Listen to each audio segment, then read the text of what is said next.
ശ്രീഹരിയം ദശകം 32 മത്സ്യാവതാരം. ശ്രീ ഗുരുവായൂരപ്പാ ശരണം. മന്വന്തരാവസാനത്തിൽ പ്രളയമുണ്ടായ നേരം ഉറങ്ങിയ ബ്രഹ്മാവിൻ്റെ മുഖത്തു നിന്നും 4 വേദങ്ങളും ഹയഗ്രീവൻ അപഹരിച്ചല്ലോ. അവിടുന്നു മത്സ്യമാകാൻ ഇച്ഛിച്ചുവല്ലോ. ദ്രാവിഡരാജനാം സത്യവ്രതൻ നദീജലത്തിങ്കൽ സന്ധ്യാതർപ്പണം ചെയ്യുന്ന അവസരത്തിൽ കൈക്കുടന്ന തന്നിൽ വീണു തിളങ്ങുന്ന മത്സ്യമായി സർവവ്യാപിയാകും ദേവൻ അവതരിച്ചു. കയ്യിലുള്ള മത്സ്യത്തിനെ ജലപാത്രത്തിങ്കലാക്കി ആശ്രമത്തിലേക്ക് അദ്ദേഹം കൊണ്ടുപോയല്ലോ. സർവശക്തനായ ദേവൻ കുടത്തിലും പിന്നെ കിണർ അനന്തരം സരസ്സിലും നിറഞ്ഞു നിന്നു.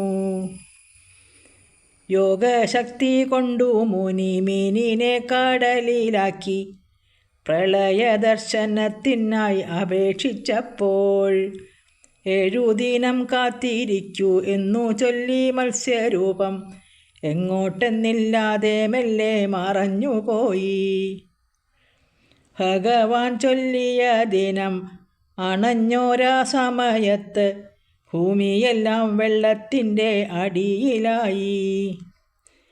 കര കാണാതെ ജലത്തിൽ സപ്തർഷികൾക്കൊപ്പം മുനി സത്യവ്രതൻ അവിടുത്തെ ശരണം തേടി.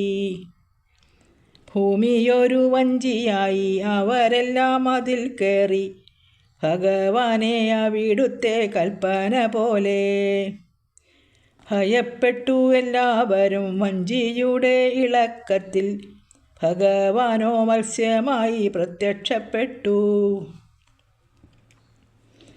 സത്യരൂപിയാകും തവ മത്സ്യരൂപം അത്യത്ഭുതം സമുദ്രത്തിൽ മിന്നിത്തിളങ്ങുന്നതു കണ്ട് സത്യവ്രത സപ്തർഷികൾ ആനന്ദാശ്രു പൊഴിച്ചല്ലോ. മത്സ്യക്കൊമ്പിൽ നൗകയെയും ബന്ധിച്ചുവല്ലോ. ഭൂമിയാകും വഞ്ചിയെയും വലിച്ചല്ലോ ദേവാദേവൻ. ഭൂമിപാലൻ സത്യവ്രതൻ സ്തുതി തുടങ്ങി.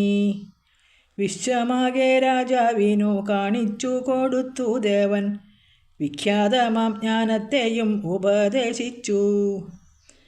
പ്രളയാവസാനത്തിങ്കൽ നിലനിർത്തി മുനിമാരെ വൈവസ്വതമനുവാക്കി രാജാവിനെയും. വേദങ്ങളെ കട്ടെടുത്ത ഹയഗ്രീവൻ തൻ്റെ നേരെ വേദമൂർത്തിയാകും ഭവാൻ പാഞ്ഞടുത്തല്ലോ. ഹയഗ്രീവൻ തൻ്റെ മാറു പിളർന്നല്ലോ കൊമ്പിനാലെ വേദങ്ങളെ വീണ്ടെടുത്തു ദേവാദേവേശൻ. സന്തുഷ്ടനാം ബ്രഹ്മാവിനു വേദങ്ങളെ സമർപ്പിച്ച സത്വഗുണരൂപ എന്നെ രക്ഷിക്കണമേ. നാരായണ നാരായണ നാരായണ നാരായണ നാരായണ നാരായണ പാതാലയേശ.